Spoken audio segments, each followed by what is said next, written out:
Assalamualaikum, hai guys. Masih di catatan istimewa guys. Tak terasa Piala Dunia di Qatar sudah mendekati penghujung waktu guys.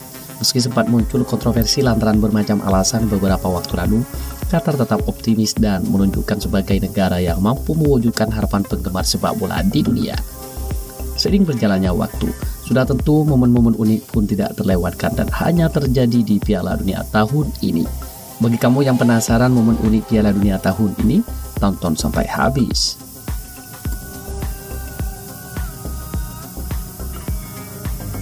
Piala Dunia termahal.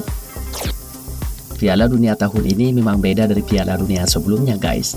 Termasuk terkait biaya persiapan yang dikeluarkan Qatar cukup mengagetkan dunia. Dilansir dari CNBC Indonesia, perkiraan biaya keseluruhan menghabiskan 3.140 triliun. Sudah tentu hal ini terbilang biaya termahal dalam sejarah. Bahkan ada yang berpendapat biaya Piala di Qatar diperkirakan melebihi dari 200 miliar. Jika dirupiahkan sekitar 3.142,66 triliun. Berbeda dengan biaya Piala Dunia sebelum ini yang diselenggarakan di Brasil tahun 2014 dan di Rusia tahun 2018. Yang dinyatakan Piala Dunia termahal saat itu ternyata biaya kurang dari 15 miliar. Terlepas dari biaya yang dikeluarkan tahun ini, Qatar mengantongi keuntungan cukup fantastis. Menurut laporan Al Jazeera, lembaga FIFA menyampaikan bahwa Qatar meraih keuntungan Piala Dunia sekitar 7,5 miliar atau sekitar 117,75 triliun. Pertama, Piala Dunia di negara kecil. Secara kewilayahan, Qatar memanglah sebuah negara kecil. Penduduk tak seberapa banyak, hanya sekitar 2,9 juta jiwa, menduduki luas wilayah 11.500 km persegi. Qatar merupakan negara Emirat Arab pertama yang ditunjuk menjadi tuan rumah Piala Dunia yang telah berlangsung November-Desember tahun ini. Namun keputusan FIFA kali ini cukup mengagetkan dunia dan menimbulkan kontroversi lantaran Qatar dipandang sebagai negara kecil yang tak layak menjadi tuan rumah di tahun ini. Bahkan FIFA sendiri pun sempat menyesali pilih Qatar menjadi tuan rumah Piala Dunia 2022 karena beranggapan Qatar terlalu kecil menyelenggarakan Piala kelas dunia. Padahal keputusan itu sudah matang ditetapkan di tahun 2010. Namun terlepas dari kontroversi tersebut, fans bola masih antusias nonton guys. Dikabarkan selama turnamen berlangsung, sudah jutaan tiket habis diborong fans bola asing dan lokal. Piala Dunia di negara sultan. Sebelum negara Qatar menjadi negara sultan, negara ini sangat miskin, di mana penduduk hanya sebagai nelayan dan tidak mungkin bercocok tanam di daratan yang terdiri dari tanah tandus dan gurun.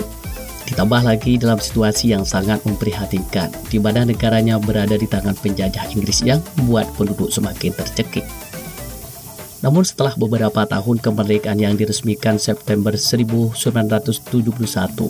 ditemukan kekayaan sumber daya alam yang sampai saat ini dalam kekuasaannya. Ekonomi negara berubah meningkat drastis dan berpenghasilan tinggi. Bahkan, negara ini dicatat berpendapatan per kapita tertinggi di dunia. Dilansir dari situs Detik Finance, terbit November 2022, per tahun 2021, Qatar memiliki pendapatan per kapita sekitar 61.276 dolar. Pendapatan per kapita Qatar bahkan jauh lebih besar dibanding negara-negara di Eropa seperti Prancis, Finlandia, Belgia, dan Jerman. Tentu tak heran guys, jika dunia menyebutkan Qatar sebagai negeri sultan. Pertama, Piala Dunia di negara bersyariat Islam.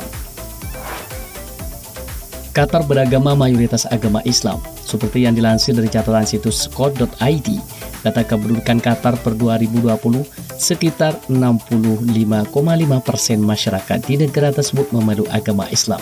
Sisanya beragama Hindu, Kristen, Buddha, dan beberapa agama lain.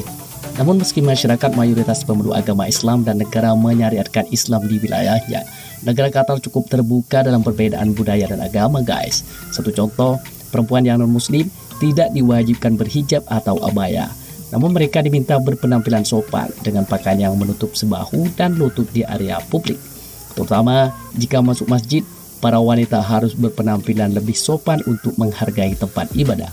Hal ini juga berlaku untuk pendatang asing di turnamen bola Piala Dunia tahun ini guys. Fans asing mengenakan busana tradisi Arab. Ketertarikan warga asing di Qatar tak hanya kemeriahan Piala Dunia saja guys. Mereka pun sangat mengagumi kehidupan sosial warga di sana. Solidaritas tinggi dan keramahan warga lokal terhadap orang asing membuat mereka tersadar bahwa tuduhan agama Islam sebagai agama radikal itu tidak benar. Semua tuduhan itu hanya tipu daya media yang selalu gembar-gemborkan Islam itu teroris dan radikal. Termasuk sosial warga sampai kebudayaan, adat istiadat, dan tradisinya merupakan bukti agama Islam adalah agama toleran. Oleh demikian itu, tak sedikit warga asing yang mengikuti tradisi warga lokal, termasuk menggunakan jubah ala Arab yang dimungkinkan sebagai bentuk kesukaannya terhadap budaya Islam dan menghormati warga lokal.